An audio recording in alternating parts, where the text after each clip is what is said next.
চেনো? আমার নাম হলো আবুল কালাম আজাদ। কেমন? সামনে একটা ভোট আছে না, এমপি ভোট, সব মিছিল টিছিল দেয় দেখো না। সেই এমপি ভোট হলো আগামী মাসের 12ই ফেব্রুয়ারি। তো আমাদের মার্কা হলো দাড়িপাল্লা। মার্কা কি? সবাই বলো দাড়িপাল্লা। দাড়িপাল্লা, জোরে বলো। সেই দাড়িপাল্লা ভোট আছে, তোমাদের আব্বু আম্মু সবাইকে আমার সালাম দিবা, দোয়া করতে বলবা, দাড়িপাল্লা ভোট দিতে বলবা। পারবো তো ইনশাল্লাহ? হ্যাঁ ইনশাল্লাহ। আমরা ইসলামের পক্ষে লোক। কেমন?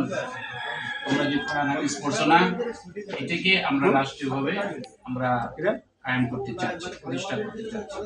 ঠিক আছে? আমার জন্য দোয়া করবা, আমি বলি দিই দোয়া আল্লাহ তাআলা কবুল করবেন। আর তোমাদের জন্য আমরা মন খুলে দোয়া করি। ঠিক আছে?